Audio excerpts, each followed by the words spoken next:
रूहानी ने तेजस्वी को दिया करारा जवाब। गुरु ने खोला सबसे बड़ा राज, अब उस हवेली पर किसका होगा अधिकार।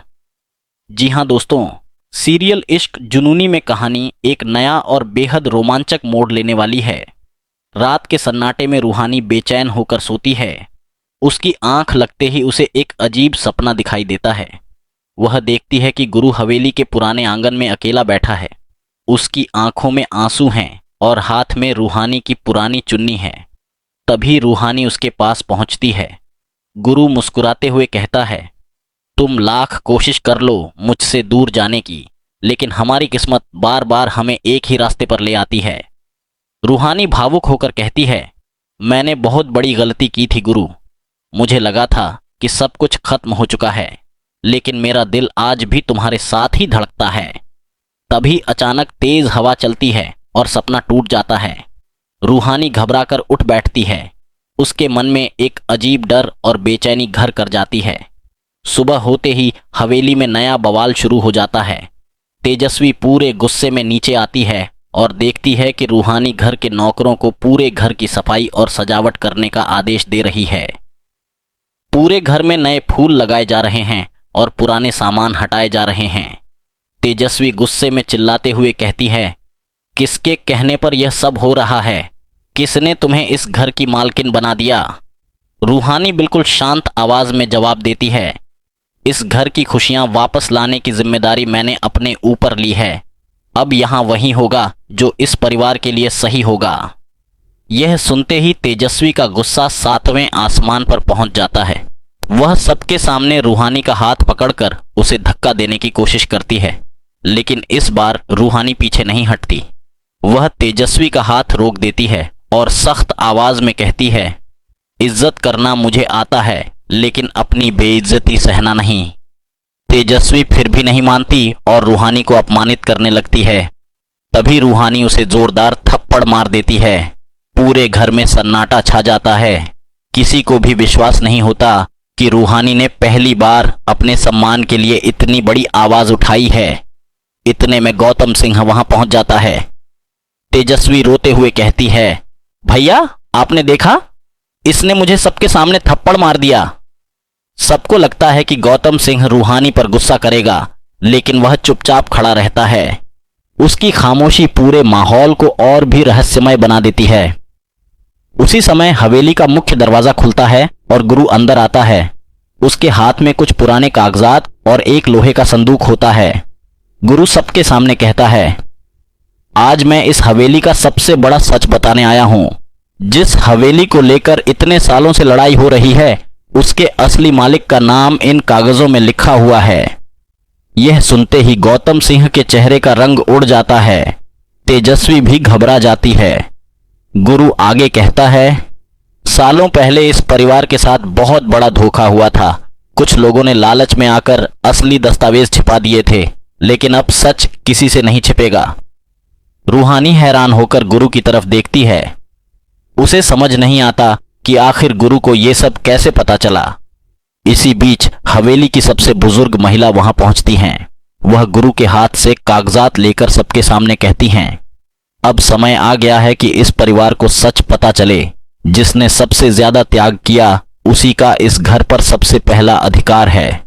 पूरा परिवार एक दूसरे का चेहरा देखने लगता है। किसी को समझ नहीं आता कि अब आगे क्या होने वाला है। उधर गौतम सिंह मन ही मन एक नई साजिश रचने लगता है।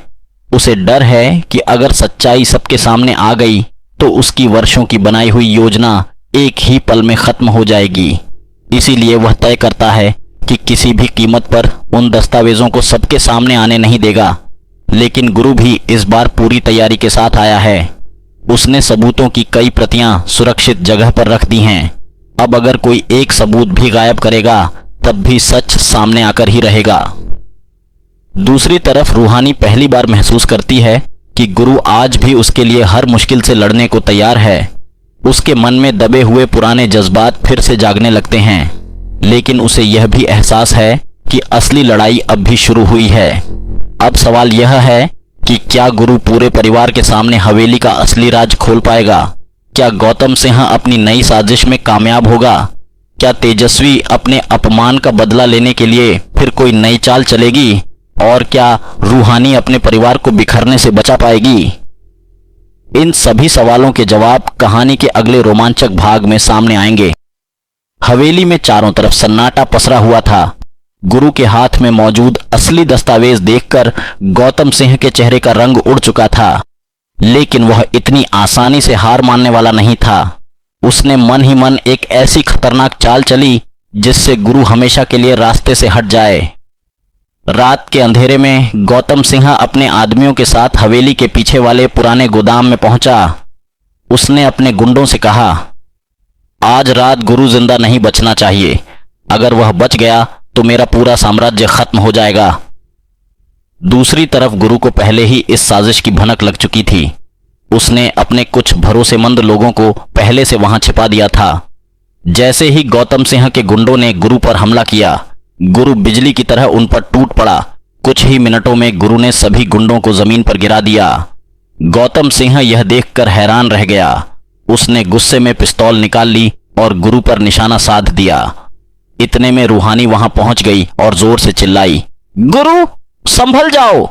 गौतम सिंह ने गोली चलाने की कोशिश की, लेकिन गुरु ने फुर्ती से उसका हाथ पकड़ लिया। दोनों के बीच जबरदस्त हाथापाई शुरू हो गई। गौतम सिंह पूरी ताकत लगा रहा था, लेकिन गुरु का गुस्सा उससे कहीं ज्यादा भारी पड़ रहा था। गुरु ने गौतम सिंह को जोरदार मुक्का मारा। वह दीवार से टकराकर नीचे गिर पड़ा। गुरु ने उसका कॉलर पकड़ लिया और गुस्से में बोला, तूने मेरे अपने लोगों को मुझसे दूर किया, रूहानी की जिंदगी बर्बाद की और इस परिवार को तोड़ने की कोशिश की। अब तेरे हर गुनाह का हिसाब होगा। गौतम सिंह फिर भी नहीं माना। उसने छिपाकर रखा हुआ चाकू निकाल लिया और गुरु पर वार करने दौड़ा, लेकिन गुरु ने उसका हाथ मोड़ दिया। चाकू दूर जा गिरा और गौतम सिंह दर्द से चीख उठा। तभी हवेली के सभी लोग वहां पहुंच गए। गुरु ने सबके सामने गौतम सिंह के सारे काले कारनामों के सबूत दिखा दिए। वीडियो रिकॉर्डिंग, पुराने दस्तावेज और गवाह, सब कुछ उसके खिलाफ था। तेजस्वी यह सब देखकर स्तब्ध रह गई। उसे पहली बार एहसास हुआ कि जिस भाई पर उसे सबसे ज्यादा भरोसा था, वही इतने बड़े षड्यंत्र रच रहा था। गौतम सिंह गुस्से में पागल हो गया। उसने हवेली में आग लगाने का आदेश दे दिया ताकि सारे सबूत जल जाएं। देखते ही देखते आग की लपटें पूरे गोदाम में फैलने लगीं। अंदर कई मासूम लोग फंस गए। बिना अपनी जान की परवाह किए गुरु आग के बीच कूद पड़ा। उसने एक एक करके सभी लोगों को बाहर निकाल लिया। आखिर में वह रूहानी को भी सुरक्षित बाहर ले आया। रूहानी की आंखों से आंसू बहने लगे। उसने पहली बार सबके सामने गुरु का हाथ पकड़कर कहा, आज अगर तुम नहीं होते तो हम सब खत्म हो चुके होते। उधर गौतम सिंह भागने की कोशिश कर रहा था, लेकिन गुरु ने उसका रास्ता रोक लिया। उसने गौतम सिंह को घसीटकर सबके सामने ला खड़ा किया और कहा, जिसने दूसरों की जिंदगी बर्बाद की उसे आज अपने कर्मों की सजा मिलेगी। तभी पुलिस वहां पहुंच गई। गुरु ने सारे सबूत पुलिस को सौंप दिए। पुलिस ने गौतम सिंह को हथकड़ी पहना दी। जाते जाते गौतम सिंह गुस्से में चिल्लाया, गुरु मैं वापस आऊंगा और तुमसे अपना बदला जरूर लूंगा। गुरु शांत स्वर में बोला, सच्चाई को हराने वाला आज तक पैदा नहीं हुआ। लेकिन कहानी यहीं खत्म नहीं होती। जेल की गाड़ी में बैठते समय गौतम सिंह एक रहस्यमयी आदमी की तरफ देखकर मुस्कुराता है। वह आदमी इशारा करता है कि खेल अभी बाकी है। इसका मतलब साफ था कि गौतम सिंह की साजिश का असली मास्टरमाइंड अभी तक सामने नहीं आया है। रूहानी और गुरु को भी यह एहसास हो जाता है कि अब उनकी सबसे बड़ी परीक्षा शुरू होने वाली है। आने वाले दिनों में उन्हें ऐसे दुश्मन का सामना करना होगा जो अब तक परछाइयों में छिपकर पूरे खेल को चला रहा था।